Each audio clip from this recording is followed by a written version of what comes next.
Je m'appelle Mary Austin. Je suis une amie de longue date de Freddie. Pendant 33 ans, Mary Austin a gardé les plus grands secrets de Freddie Mercury. Elle l'a vu fréquenter des hommes tout en vivant dans son manoir. Elle lui a tenu la main alors qu'il mourait du sida. Elle a hérité de toute sa fortune, qui valait des millions. Mais il y avait un secret encore plus sombre. En 2024, après avoir vendu sa maison pour 30 millions, Mary a finalement dit la vérité.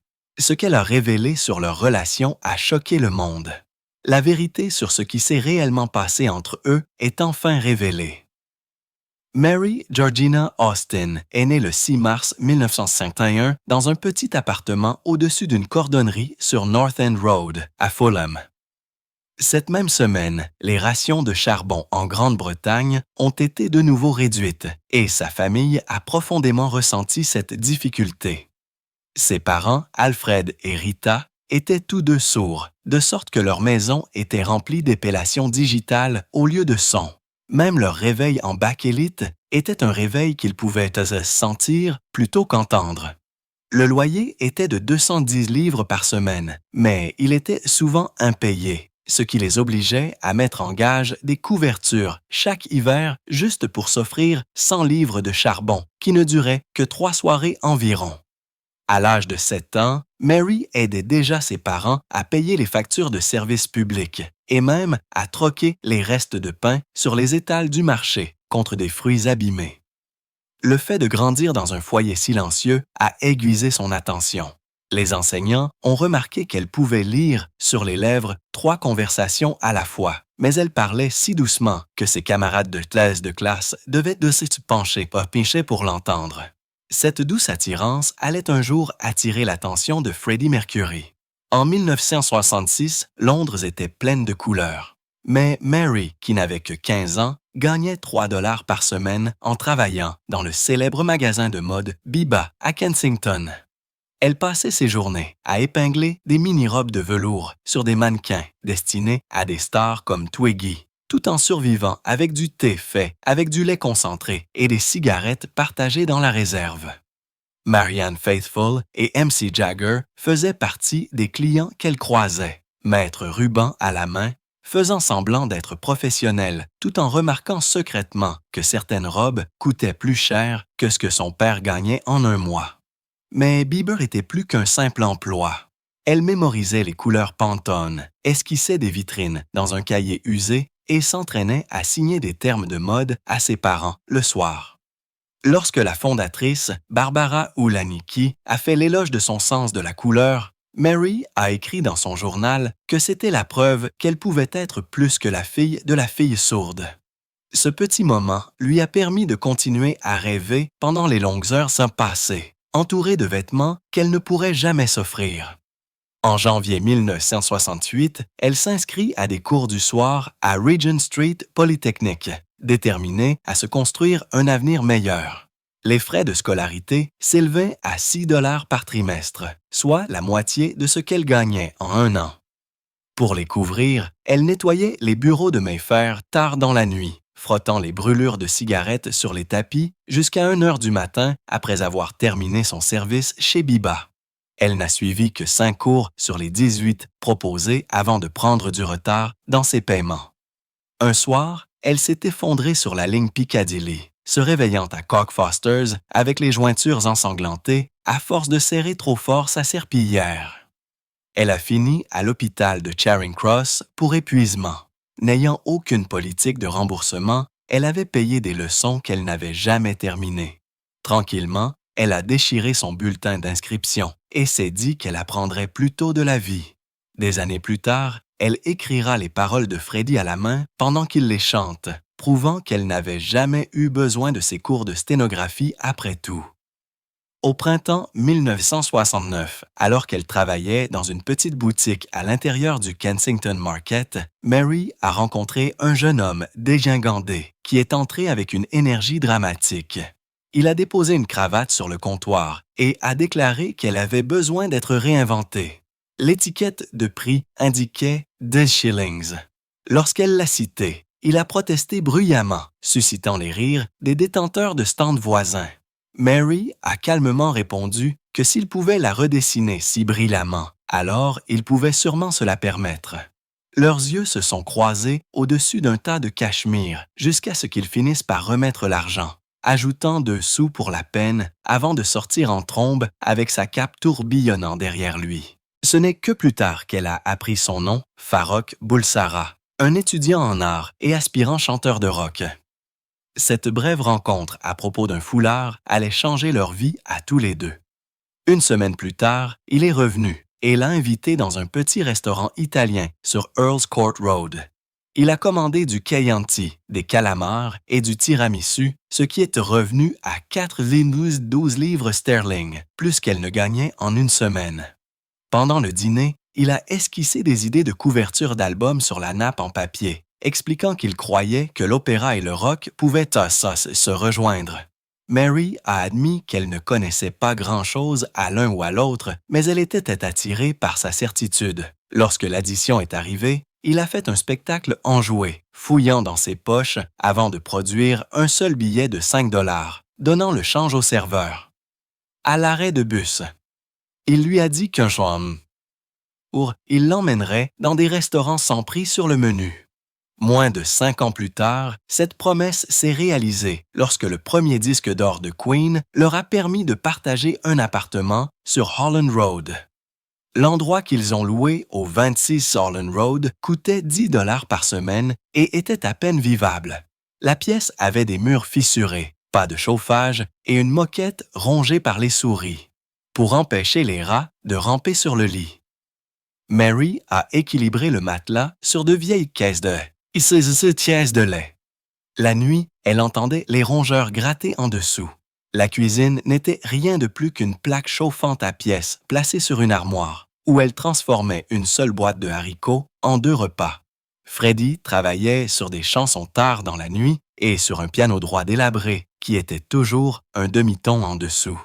Mary a épinglé des couvertures sur les fenêtres pour que les voisins ne se plaignent pas de la musique de 3 heures du matin.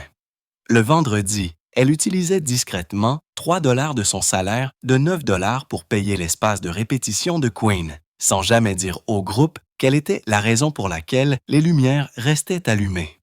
Pendant l'hiver 1972, du givre s'est formé à l'intérieur des fenêtres et elle a plaisanté en disant que les premières notes de Seven Seas of Rye avaient été jouées dans un souffle visible.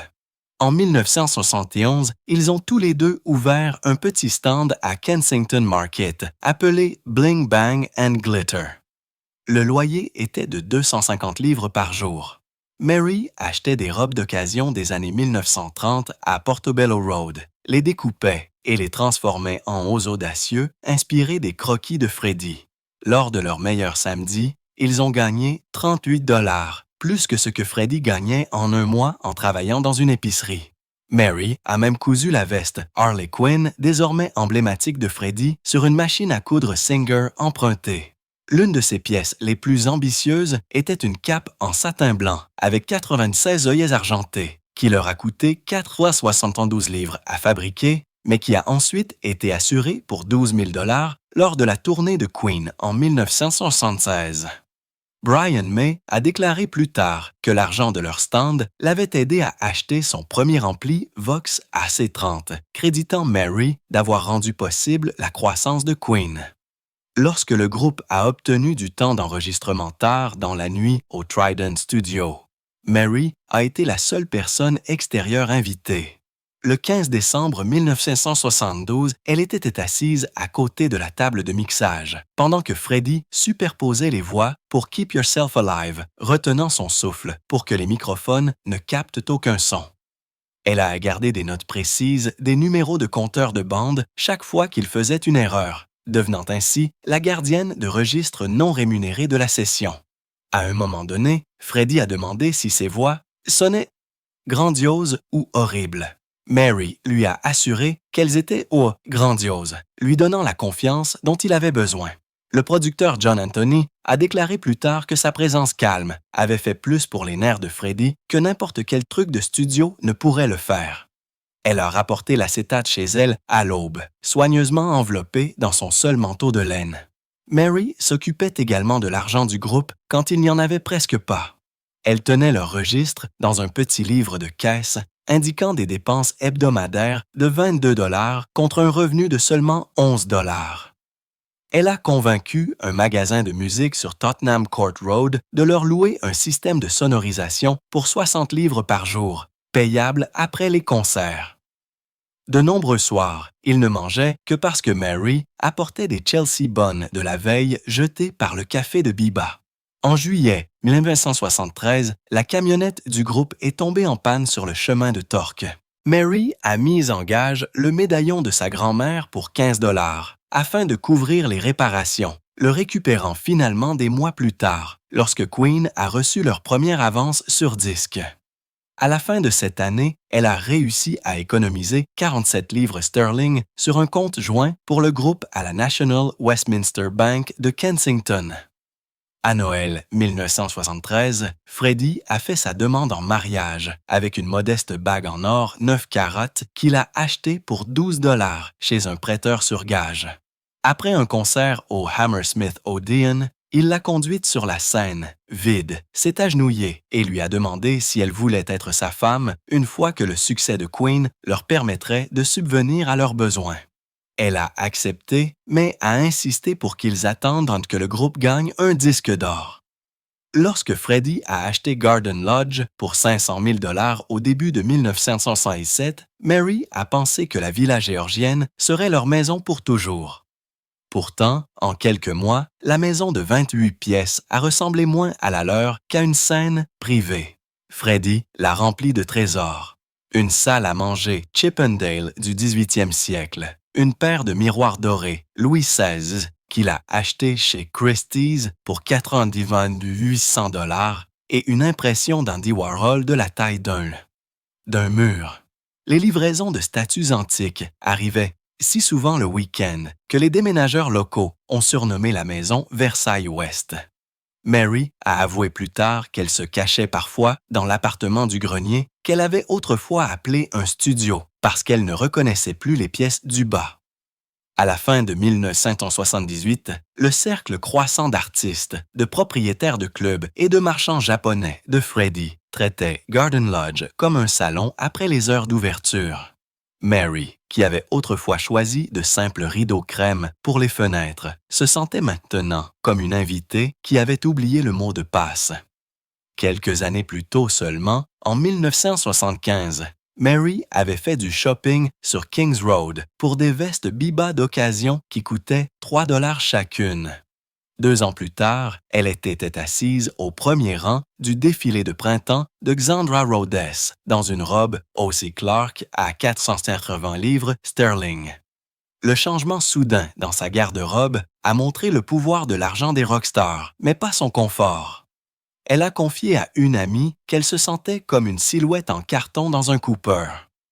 Lors de la première de A Star is Born à Leicester Square, le 14 janvier 1977, les photographes ont crié le nom de Freddie alors que Mary se tenait un demi-pas derrière, vêtue de satin émeraude et de boucles d'oreilles Cartier, serrant un sac qu'elle avait emprunté au styliste de Queen. En coulisses au Forum d'Englewood en décembre de la même année, des roadies se sont moqués de ses talons Manolo à 300 $ qui s'enfonçaient dans les câbles. Elle a ri, mais dans son journal, elle a écrit « Tout le monde porte le costume. J'ai l'impression d'être le costume. » Les paillettes la rendaient visible, mais lui rappelaient aussi à quel point elle s'était éloignée de la timide vendeuse qui rapiéçait autrefois les jeans de Freddie.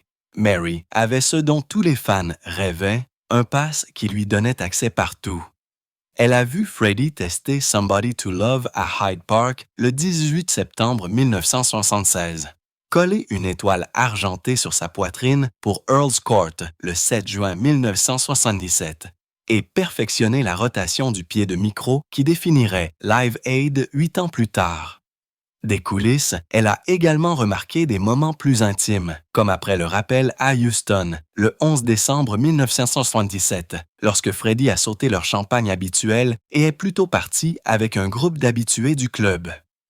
Lors de la tournée au Japon au printemps suivant, elle a réalisé que les invitations après le spectacle ne mentionnaient plus qu'un seul invité, M. Mercury, et un accompagnateur. Lorsqu'elle a demandé si elle devait réserver son propre vol de retour, Freddie l'a embrassée sur le front et a dit « Réserve 2 places, je pourrais te rejoindre, chérie. » Elle a compris l'allusion et a volé seule. Les acclamations de 20 000 fans ne pouvaient pas cacher le silence entre deux personnes qui avaient autrefois partagé une seule pizza à emporter un sagesse à emporter dans un minuscule studio. L'amour de Freddie pour l'art s'est transformé en obsession en 1977 et 1978. Il a dépensé 72 000 $ en lac de la période Edido, 14 000 $ en un chargeur Cloa Magi et 5 000 $ par semaine chez Hayashi Kimono à Ginza. Southern a trouvé plus tard 17 catalogues de vente aux enchères distincts à Garden Lodge, chacun marqué de l'écriture soignée de Freddie avec des phrases comme « doit avoir » ou « montrer à Mary ». Il lui demandait souvent son opinion sur Prince, mais surenchérissait lui-même quelques instants plus tard. Mary a admis que les pièces étaient magnifiques, mais le flux constant lui semblait accablant.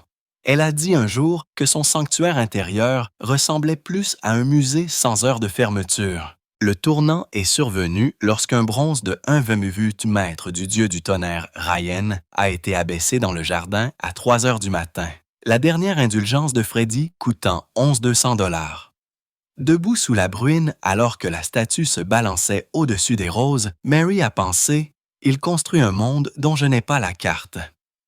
Une nuit de mars 1976, Garden Lodge est se rester inhabituellement silencieux. Juste après minuit, Freddie a fait les 100 pas entre le paravent japonais et la baie vitrée avant de prononcer les 4 mots qui allaient changer la vie de Mary. « Je pense que je suis bisexuel. » Il avait 29 ans. Queen venait de se hisser en tête des charts américains avec Bohemian Rhapsody, et des mois de tournée l'avaient forcé à faire face à des questions qu'il ne pouvait plus cacher. Mary, qui avait 25 ans, s'est souvenu dans une interview en 2013 qu'ils avaient seuls parlé jusqu'à l'aube. Freddie a admis avoir eu des béguins pour des roadies masculins lors de la tournée américaine en 1975 et a avoué sa peur des tabloïds. Mary avait remarqué une carte postale d'un club de Munich glissée dans sa veste quelques semaines plus tôt, mais l'avait ignorée. L'aveu a mis fin à toute illusion d'un avenir traditionnel.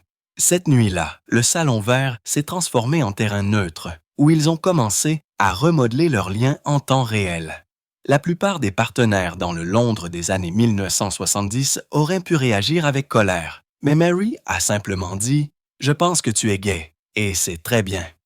Elle a expliqué plus tard qu'elle se sentait obligée de le maintenir émotionnellement en vie en l'acceptant alors qu'il craignait le rejet.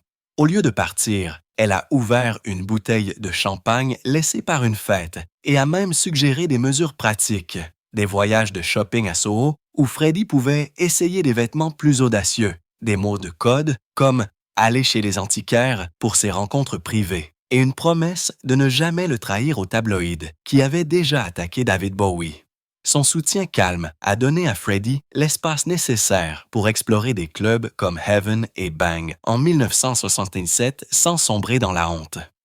Selon la journaliste musicale Leslie Ann Jones, Freddie a dit plus tard que Mary l'avait empêché de tout faire exploser en faisant une déclaration publique avant qu'il ne soit prêt.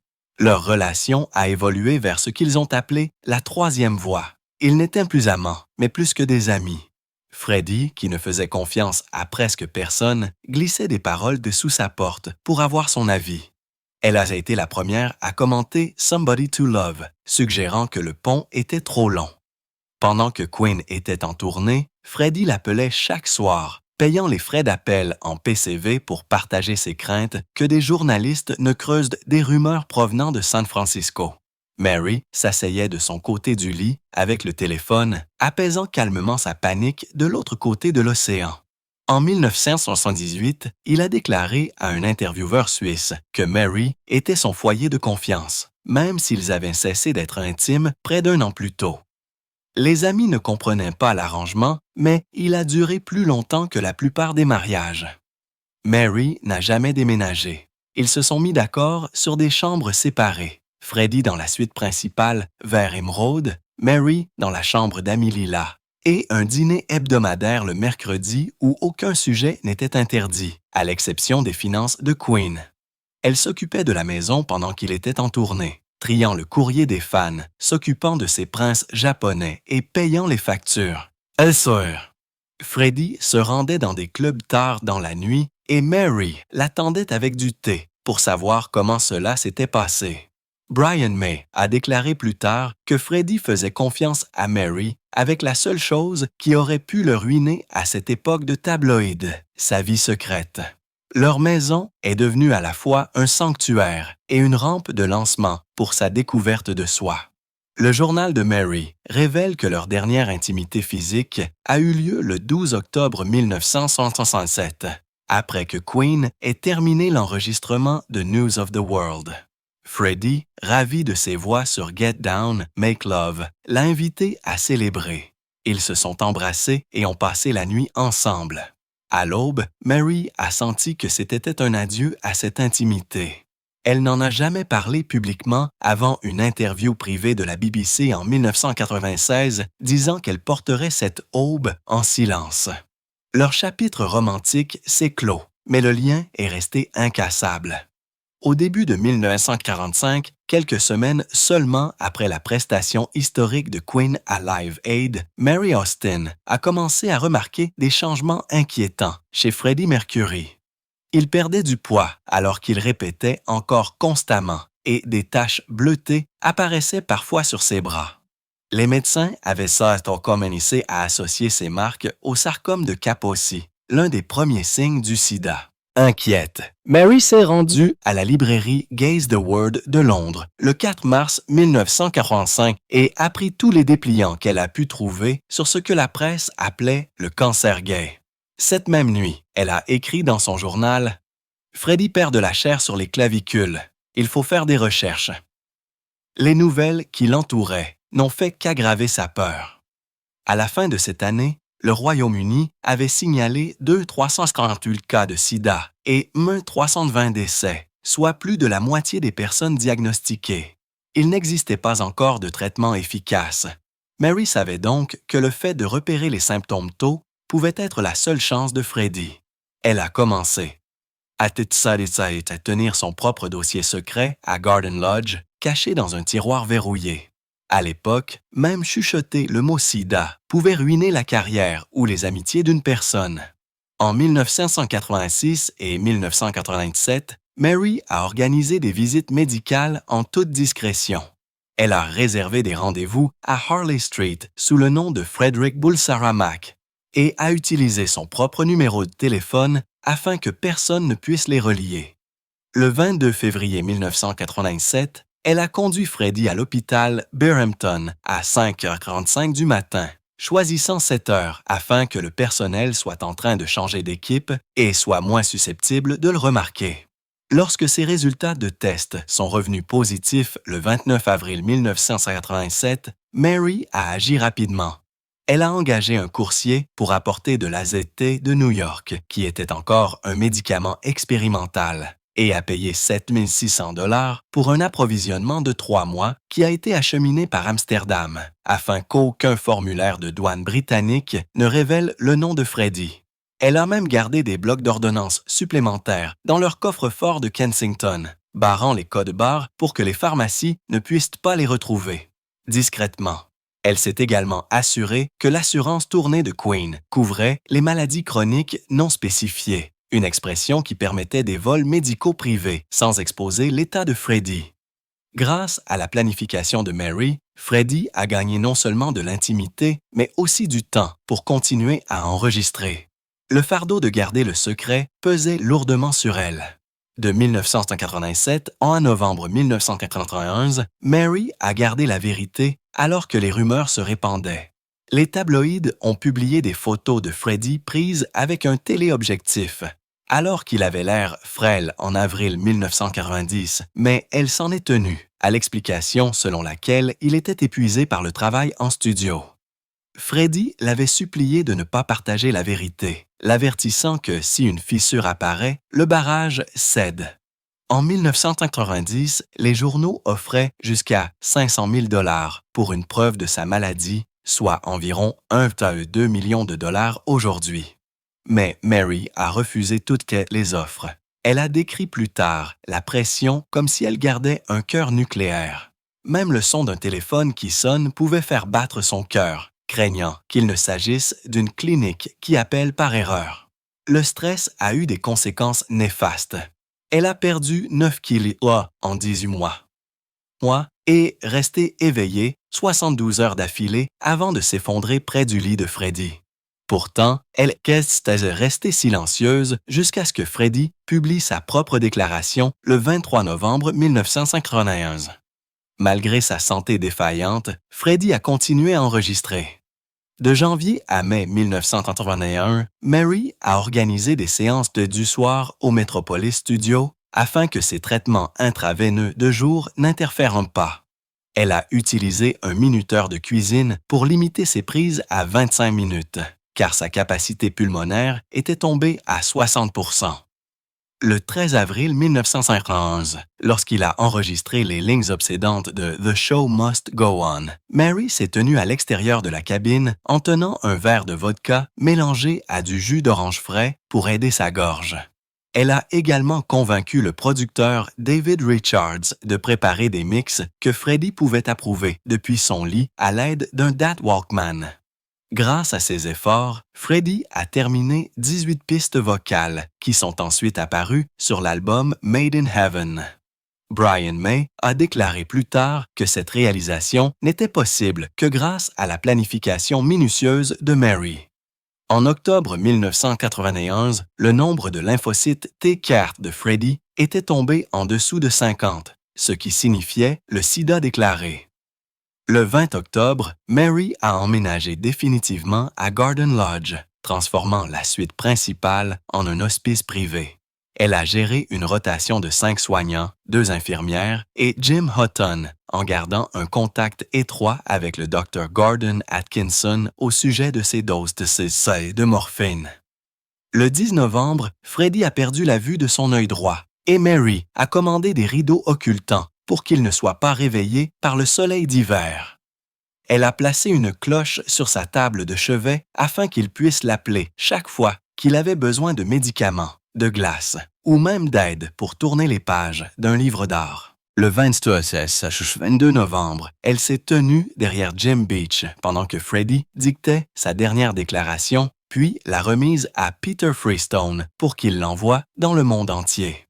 Le 24 novembre 1941, à 18h48, Freddie est décédé d'une pneumonie bronchique.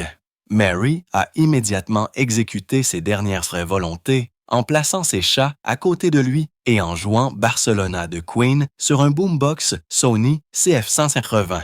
3 jours plus tard, elle a supervisé ses funérailles zoroastriennes privées au crématorium de Kensal Green, qui ont coûté 3 500 $ et auxquelles ont assisté 35 personnes. Seule Mary sait où ses cendres ont été dispersées, une promesse qu'elle tient depuis 1945. En février 2024, les agents immobiliers londoniens Knight Frank ont discrètement mis Garden Lodge sur le marché pour des offres supérieures à 30 millions de livres sterling.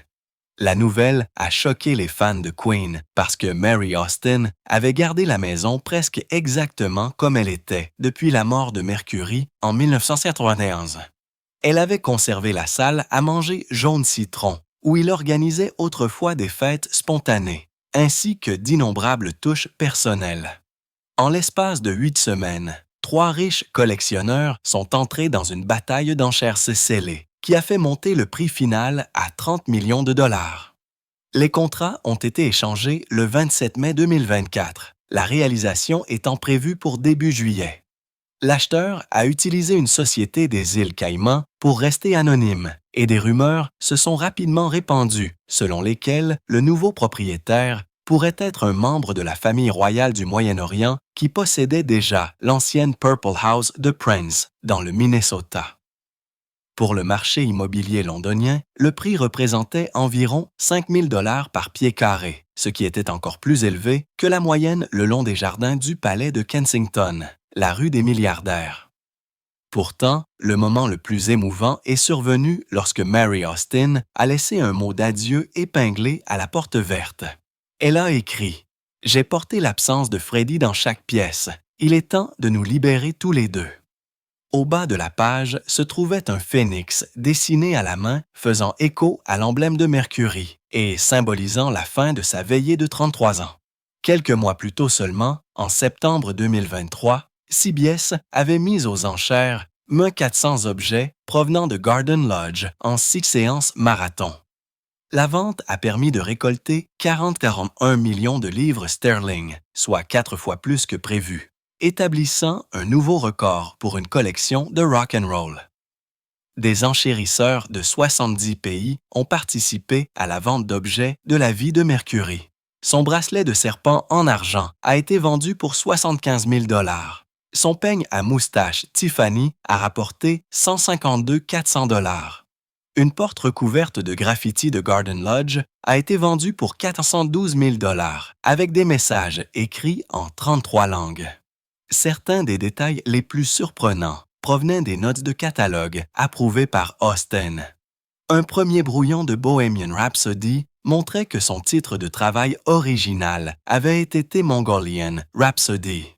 Dans les marges, il y avait une petite esquisse de Jimi Hendrix. On a révélé que la cape de scène à boule disco de Mercury de 1975 avait des poches cachées pour les pastilles pour la gorge. Austin n'a gardé que 7 objets pour elle-même, dont un jade antique que Mercury avait acheté lors de leur dernier voyage à Kyoto. La vente a été diffusée en direct, attirant un jeu à 2 millions de téléspectateurs, soit plus que la foule du stade de Wembley de Queen en 1986. Brian May a admis qu'il ne pouvait pas regarder la vente aux enchères, mais Austin a expliqué qu'il s'agissait de la dernière performance de Freddie avec le monde entier au premier rang. En juin 2024, les membres survivants de Queen ont vendu l'intégralité de leur catalogue musical à Sony Music pour 1 milliard de $, soit environ 1,27 milliard de $. Une clause de l'accord accordait à Mary Austin 19% de la part de Mercury en tant qu'exécutrice de sa succession. Les analystes ont estimé sa part à environ 187 millions de $ après impôts. Cela a fait de sa richesse une richesse supérieure aux 150 millions de $, déclarée de Sir Paul McCartney et l'a placée parmi les 50 femmes les plus riches de Grande-Bretagne. L'argent est arrivé la même semaine où la vidéo de Bohemian Rhapsody a dépassé les 2 milliards de vues sur YouTube. Ses conseillers ont placé la plupart des fonds dans un family office luxembourgeois avec des investissements allant des obligations vertes aux bijoux Cartier Vintage, le même marché qu'elle avait influencé par le biais de la vente de Southern. Austin a refusé les offres de télé-réalité et de mémoire, disant qu'elle avait fait une promesse à Mercury en 1945.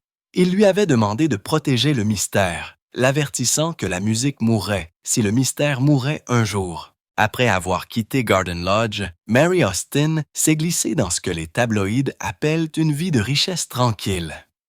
Le magazine People a rapporté que ses voisins, dans un petit village près des Cotswolds, n'avaient aucune idée qu'elle était la femme qui avait autrefois inspiré Love of My Life.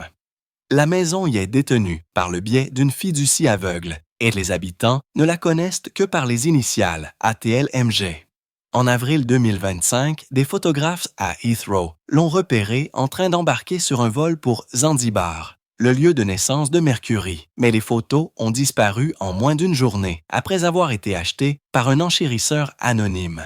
Ses 2 fils évitent les feux de la rampe et utilisent maintenant même des noms différents sur les registres électoraux. Des amis proches disent qu'elle porte une montre vintage Patek Philippe qui tique au rythme de la chanson Somebody to Love, un détail dont Mercury se moquait autrefois en studio. Tout comme elle se déplaçait autrefois discrètement dans les coulisses pendant que des dizaines de milliers de personnes acclamaient Freddie, elle vit maintenant d'une manière qui permet à la musique de briller pendant qu'elle reste presque invisible.